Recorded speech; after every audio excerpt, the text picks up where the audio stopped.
Rashi, la luz del oscurantismo.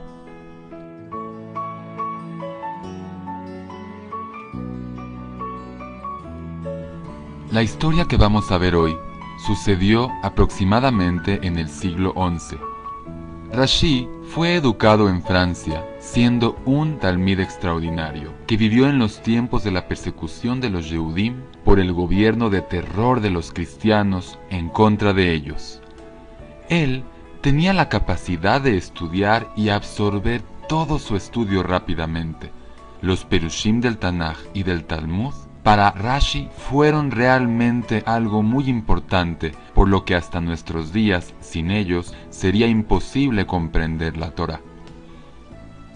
Pero para poder comprender a Rashi, hay que entender también primero la historia de los Yehudim en aquella época. Vamos a regresar al pasado, a Francia, en el camino de Troya. La historia comienza aquí, en Rotterdam de Plastergard, 150 años después del fallecimiento de Rashi, en el año 1240, cuando el rey Luis IX decidió quemar todos los libros de la Sagrada Torá. Seguramente no sabía lo que hacía, pues de saberlo, jamás lo hubiera hecho.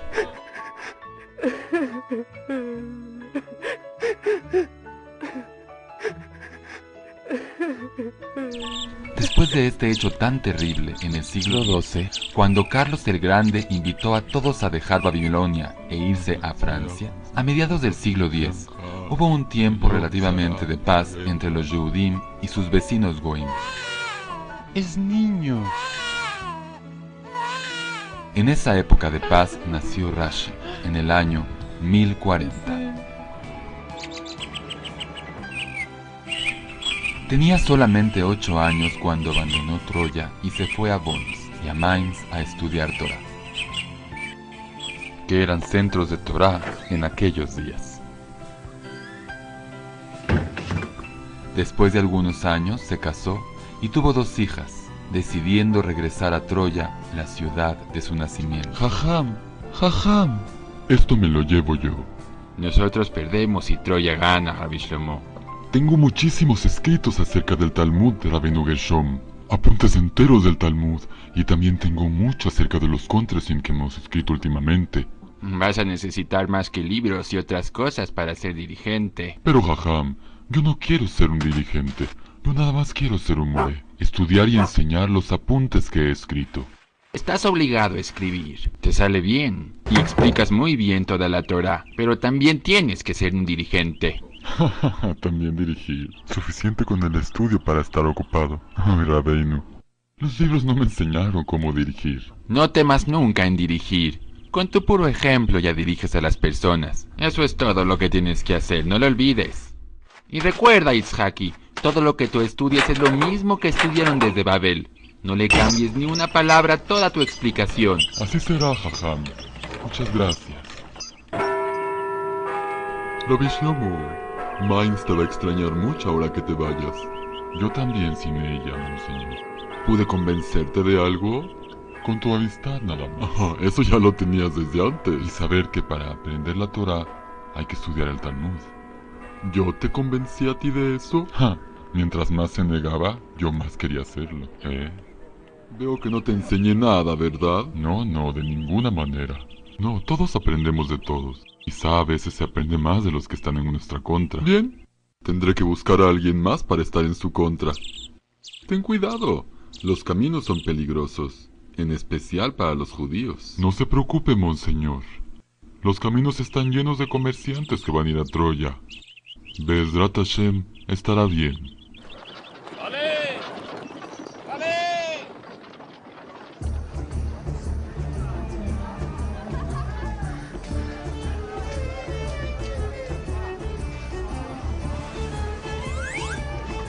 ¡Detente! ¡Ladrón!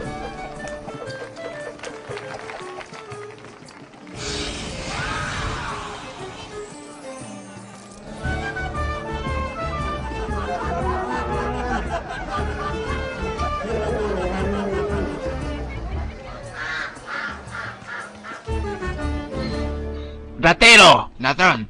Seguro yo no soy Yehudí, pero sí sé contar muy bien las cuentas. Y aquí me están faltando tela. ¿Por qué me falta?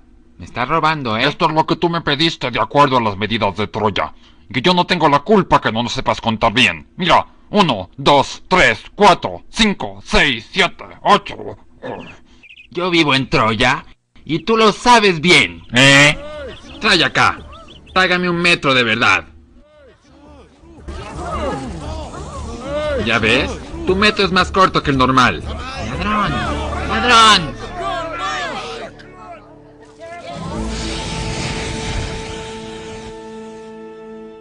Jajam, esta no es la primera vez que un yehudí engaña a un goy en Teruá. Es primera vez desde que llegué. Y la última. Oye, jajam, con todo respeto, ahora hay cosas más importantes que hacer en Troya que este caso, por favor.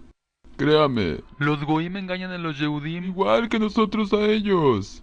Nosotros debemos siempre recordar lo que nos hizo Amalek en el desierto. La Torá nos obliga a recordar. ¿Amalek? En Devarim Perek Kavje, Pasuk Yod Zain. Aquí está. Aquí Hashem nos habla acerca de lo malvado que era Amalek. Y sucede justamente cuando los Yehudim se quejaron con Moshe de que Hashem no les mandaba Mazón en el desierto. Hace miles de años. Pero vean lo que sigue. El recuerdo de Amalek viene justamente después de que habla la Torá de las medidas y pesas. ¿Creen ustedes que esto es casualidad? No, no hay casualidades en la Torá. Cuando ustedes empiezan a engañar con pesas y medidas, están dejando de tener emuná en el poder de Akadosh Baruj Hu. La Torá y la historia de los Yehudim nos ha enseñado que cuando nosotros engañamos, viene Amalek. Vamos, ya va a empezar la clase de Torá. Esta será la primera clase que va a dar el Jajam en la noche. No, tú no vas, hermano. Tú irás con aquel goy y te disculparás delante de él. Tu tefilá puede esperar. Después de 15 años, Rabbi Shlomo se convirtió rápidamente en el guía espiritual de la comunidad judía de Francia. Él continuó escribiendo y con mucha humildad publicó sus perushim en tercera persona. Los llamó Trabajos del Shi, que son las iniciales de su nombre, Shlomo Itzhaki. Los Yehudim de Troya cambiaron su nombre y fue conocido por todo el mundo. Le agregaron otra letra a su nombre, la letra Resh, la inicial de la palabra Rabenu. Resh, Shin, Yod, Rabenu Shlomo Itzhaki, Rashi.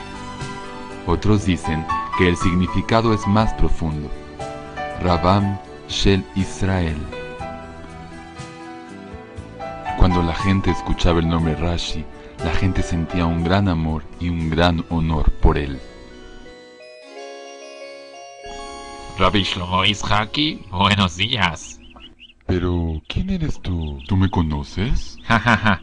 Algunas explicaciones de las tuyas de la Gemara han llegado a Algeria antes de que venga para acá. Están ¿Y excelentes. cómo es que llegó desde Algeria un sadí como tú aquí hasta Troya? Hay en Francia tinta y artículos para escritura. Ah, jajam, acabo de inventar una tinta excelente. Se seca muy rápido y además dura más.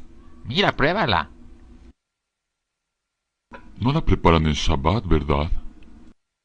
Mi tinta, Hasbe Shalom. Han explicado los alumnos de Rabalfaz y sus Gemarot con esto. Todo el Talmud ha sido traducida con mi tinta. Me cuido muchísimo de no hacerlo en Shabbat. Muy bien. Muy bien. Troya se encuentra como a 90 millas al noroeste de París, en el cruce entre dos caminos que llegan a Italia y al Mediterráneo. Rashi comenzó a ser tan cosmopolita y tan conocido, que vivió en una época en que creció de verdad en sus estilos de Torá. En el principio fue solamente la traducción del Talmud, escritos y más escritos, leyes y más leyes, análisis y más análisis que él escribió. El Talmud se escribió con la explicación oral casi 70 años antes de que llegaran los Yehudim a Francia. Se convirtió en algo cercano, en algo vivo y más conocido, gracias al trabajo que hizo Rashi en Mainz y en Worms. Pero como fue envejeciendo, Rashi se comprometió a hacer una explicación más detallada y concisa del Talmud, que engrandeció al pueblo de Israel y al mundo entero con su trabajo. ¿Está buena la cosecha? Claro que sí, es mi Parnasá, pero más que nada, la fuente de mi emuná en Hashem, que nunca nos abandona. Ay, el vino es un regalo para el Yehudim, aquí en Champaña. Un buen trabajo, porque me da tiempo para poder sentarme a estudiar Torah. Sí, es difícil estudiar Torah cuando está uno preocupado por ganar dinero. ¿Qué haces ahora, Rabbi Shlomo? Empecé a escribir un perush sobre los 5 Humashim de la Torah. ¿Sobre el texto o Midrashim? No, yo siempre trato de explicar lo más simple, para entender con sencillez lo que Hashem quiere de nosotros. Solo alguien como tú puede escribir perushim tan simples y tan buenos para entender. Es un gran trabajo lo que haces. Pero jajam, yo pensé que la Torah nada más se podía estudiar oral. Sí, así fue. Y muchos pensaron que así tenía que ser siempre. Pero en el año 3949, Rabbi Yehuda Anasi vio a un Amalek nuevo, los Romaim. Él pensó que nos iban a quitar nuestro Yahadut e hizo algo al respecto. Exactamente. Hay tiempos que tenemos que hacer las cosas por Hashem para que la Torah siga existiendo. ¿A qué creen que se refería el Mejaber cuando dijo eso? ¿A la guerra? ¿A la venganza? Escribir la Torah se refería. Él quería dejar algo ya plasmado para que no pase que se olvide la Torah Kedoshá. Y entonces fue necesario escribir la Torah Shebe'al Peh. Escribirla. ¿Y cuál es la segunda parte de la Torah Shebe'al Peh? Escribí la Gemara, el Perush de la Mishnah. ¿Cuándo? 300 años después. Y desde aquel momento ya escribir la Torah se hizo parte de la historia. El Talmud que ahora tenemos ha sido cuidado definitivamente por Rabbeinu Gershom Meor Golá. Todos los cuadernos que ahora existen, incluso sus apuntes mismos. Todo eso es la Torah. Al paso del tiempo, y después de que el obscurantismo empezó a hacerse más fuerte con el paso del tiempo, Rashi les empezó a enseñar a sus hijas a escribir tanto francés como hebreo. Ya que él no tenía hijos, se dedicó a compartir con sus hijas los conocimientos que él tanto tenía acerca del Talmud, las profundidades que hay en la Gemara y lo hermoso que es estudiarla. Hijas, veo que han avanzado mucho y me da mucho gusto. Nunca dejen de aprender. Abba, ¿Sí? ¿qué hubiera pasado si hubieras tenido hijos? Si tuviera hijos, serían tus hermanos. Abba, si hubieras tenido hijos, ¿también nos hubieras enseñado Torah? No lo sé, Miriam. En verdad no lo sé. ¿Por qué te preocupa tanto eso? Sí, papá, tienes razón, no importa. Mejor sigamos estudiando. Adelante, mis hijas. La familia de Rashi aumentó de tamaño cuando sus hijas Miriam y Yochebed se casaron. Se casaron con 2 Talmidei Jajamim, Rabbi Meir y Rabbi Yehuda ben Natán. Con el tiempo, ellos escribieron sus propios perushim de la Torah, y sus hijos y nietos también fueron Talmidei Jajamim, siendo líderes de la comunidad de Yehudim en Francia. Juntos, publicaron sus escritos, además de los afamados escritos de Rashi.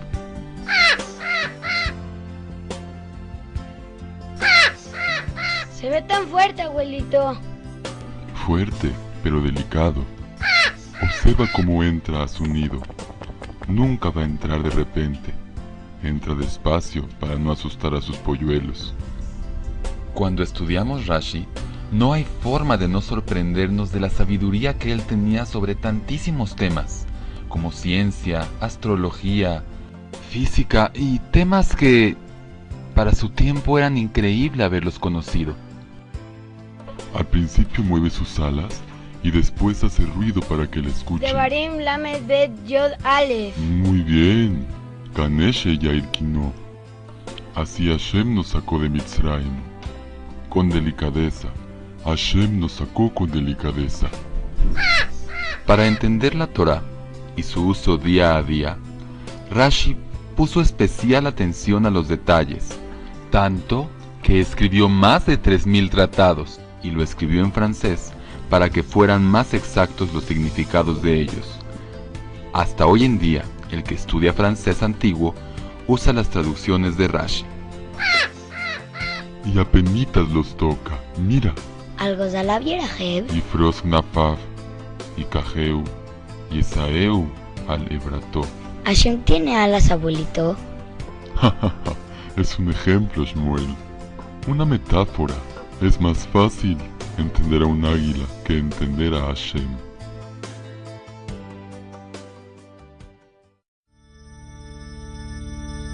La historia nos cuenta muy poco sobre la esposa de Rashi, y por eso se adivina que murió muy joven.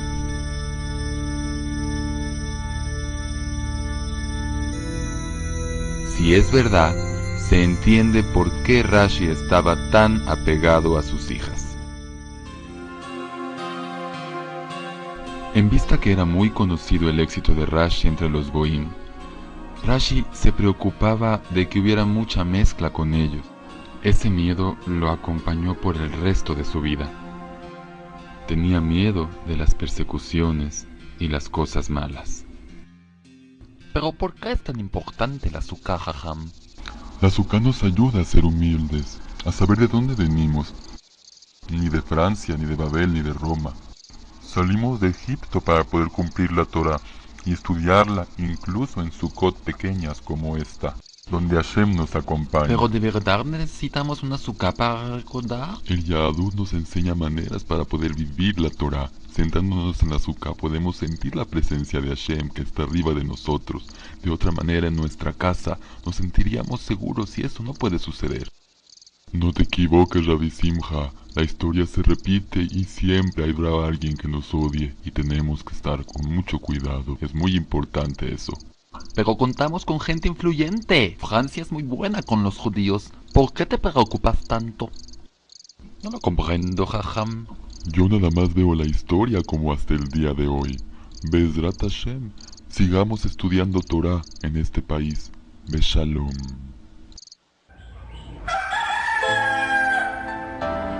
Entre las maravillas de los escritos de Rashi se encuentra no solo la explicación del Pshat, de lo que leemos, sino que también la explicación de la forma como esto es escrito en forma gramática, las letras y sus verbos. Abuelito, son vacaciones, ¿nunca descansas de estudiar? Ja, ja, ja. La verdad es que me divierte mucho más el estudio. ¿A ti no? Mira, vamos a leer aquí este pasuk. Fíjate bien. Ubajarta Bajaim escoge la vida. No olvidas que Hashem nos da la oportunidad de escoger la vida. Y para eso necesitamos la Torah Kedoshá y Teorá. Y ningún hombre está completo. Nadie está libre del pecado, ni del error. ¿Debemos de escoger la vida, abuelito? Claro que sí, Yitzhak. Para eso precisamente fuimos creados. Cuéntame más, abuelito. Cuéntame más. Muy bien. Livnei Iber lo titen mikshol. ¿Has oído eso? Claro, no pongas un tropiezo enfrente de un ciego, se puede caer. ¿Pero qué dice realmente ahí? Las palabras, lee las palabras. Livnei Iber lo titen mikshol. Es prohibido poner un obstáculo delante de un ciego. Titen mikshol. ¿Por qué dice titen? No sé, me rindo. ¿Qué quiere decir titen mikshol? No es lo que dice Yitzhak, sino que cómo se explica eso y aprendemos de eso. Es fácil entender que no se le puede poner a un ciego un tropiezo, pero ¿por qué algo más? Dime algo más. A veces también la gente que puede ver se considera ciego. Son ciegos porque les falta conocimiento, y la Torá nos viene a decir que es muy delicado darle a alguien un mal consejo. Es muy importante saber que es sumamente delicado un consejo malo a gente que no sabe mucho. Eso es muy delicado, porque ellos pueden caer. Eso es Livnei Iber. Rashi no era un hombre de política. Sin embargo, en el primer pasuk de Bereshit, él menciona claramente la política de Hashem en cuanto a la creación del mundo y la tierra de Israel. Cuestión muy importante y peleada en aquellos días. Abba, ya es mediodía, ¿por qué estás todavía vistiendo el talit y los tefilín? ¿Será la vejez, hija? Por favor, papá. ¿Qué estás haciendo? Estoy escribiendo cartas a toda la gente que me ha preguntado cosas. Mañana en la mañana sale el correo. A ver, déjame ayudarte. Con mucho gusto. Tú entiendes de esto igual como yo. Hemos estudiado tanto tiempo juntos que eres mi mejor escriba.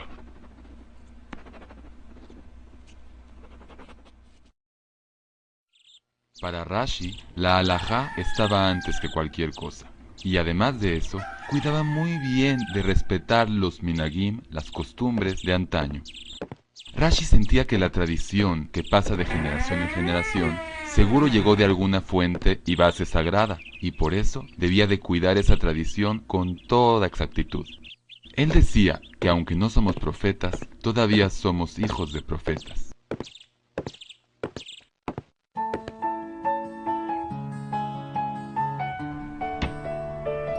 Ven, léenos el Aleph Bet. ¿Ya? Todavía no. Aleph, Bet, Una de las costumbres muy hermosas que tenemos es que cuando un niño cumple los 3 años, se le lleva lleno de dulces y caramelos a leer el Aleph Bet, junto con todos sus seres queridos, para demostrar que la Torá es tan dulce como la miel. Entre ellas, se encontraba una gran costumbre que era sacada del libro de Rabbi Simcha Mivitri, en la cual se veía que la educación de los niños era sumamente importante para aquellos días, así como lo es hoy. Nun,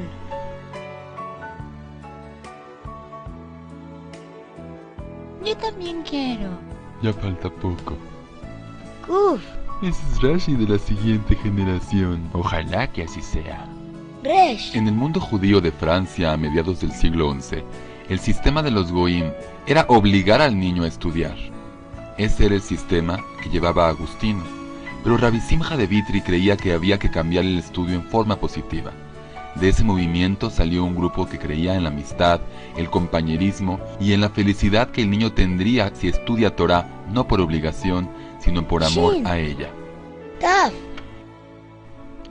Tus palabras son dulces como la miel, son buenas para la Neshama y fortalecen el cuerpo. Felicidades, hijo. Ay, ven, mi vida. Ven acá.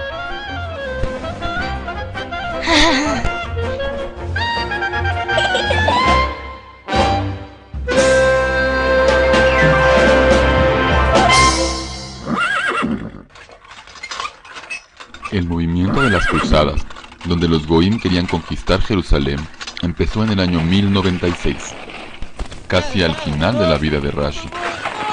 Muchos de sus amigos, de sus colegas, tuvieron que ser obligados a convertirse al cristianismo o siendo asesinados por ellos.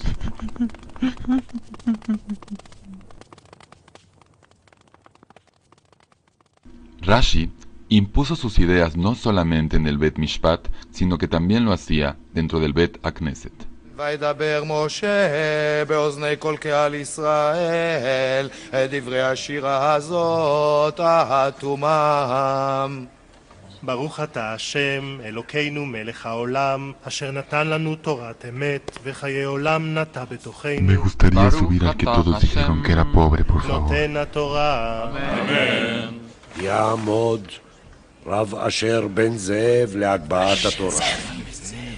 אשר בן זאב מתכבד בהרמת ספר התורה.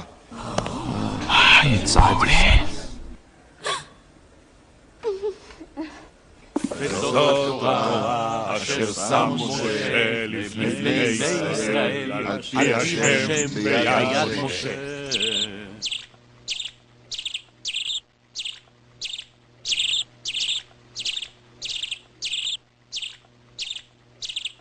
abuelito, cárgame. Qué bueno que vengas a estudiar conmigo, Jacob. Muy bien. Bezat Hashem, vas a ser un Talmid Jajam tú también. Ten. Baruch ata Hashem Elokeinu melech haolam, boré peri aetz. Amén. Abuelito, ¿puedo ver cómo estudias? El estudio no hay que verlo, hay que estudiarlo. Yo veo que discutes con mi papá cuando estudias con él. ¿Y tú con quién discutes cuando estás solito? Conmigo mismo. En la Biblia ya dijo que la Torah es como una piedra a la cual se le pega. Al final quedan algunos pedacitos. Esos son las Mahlokot, y cada uno piensa diferente. Pero todo es Torah Kedoshá. Las Mahlokot nos ayudan a ser mejores y a superarnos. ¿Y yo hijo, podría discutir contigo? con la condición que sepas estudiar. Y entonces, Leshem Shamaim estudiarás. Entonces yo voy a discutir contigo. Con el paso de los años, Rashi envejeció y casi ya no salía de su casa. De cualquier manera, él estudiaba con su nieto Rabbi Shlomo ben Meir, que más adelante fue muy conocido por el nombre de Rashbam. Ay, mi querido Shlomo ben Meir, no sabes qué gusto me da que seas mi nieto. Sí, abuelito, pero a mí me encantaría ser como tú y estudiar como tú lo haces. Me da mucha alegría que se queden los estudios y que sigan adelante. ¿Sabes, abuelito? A veces siento que no voy a poder llegar a ser como tú. Yo quisiera. Para nada. Cada uno de nosotros tenemos facultades diferentes y todos servimos para servir a Hashem. Lo importante es saber que valemos mucho. ¿Y qué me recomiendas hacer? Tefilá con Kavaná, para estar cerca de Hashem. Vivir con la Torah y ser parte de la cadena de los Yehudim. Recuérdalo siempre. Tú serás muy importante en el pueblo de Israel si sigues el consejo. Rashi siempre fue un jajam, un moré y un comentarista, pero nunca fue orgulloso. Cuando estaba triste por la situación que pasaba en sus días, alzaba sus ojos al cielo y rezaba con tefilot de arrepentimiento, unas selijot que aún se rezan hoy en día.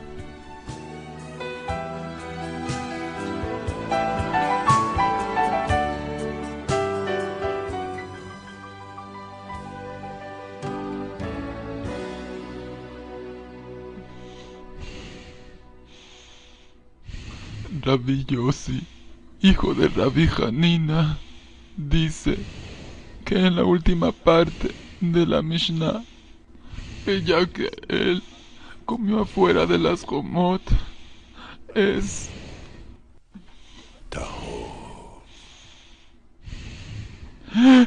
Tahor, puro, y el hombre en sí es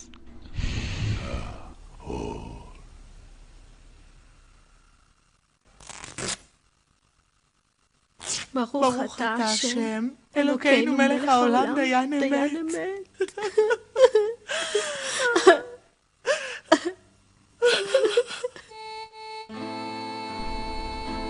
יושב בסתר עליון, בצל שקי יתלונן.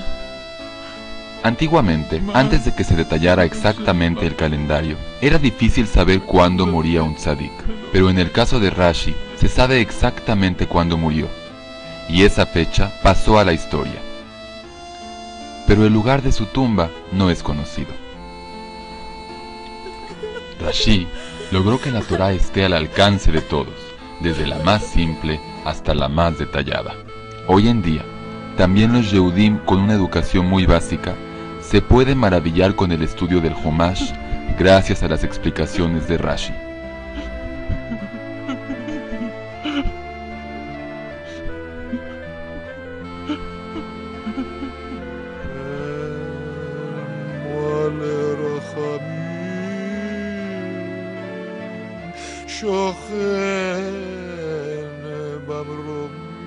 Los nietos de Rashi se convirtieron en Talmidei Jajamim y fueron conocidos como los Tosafot.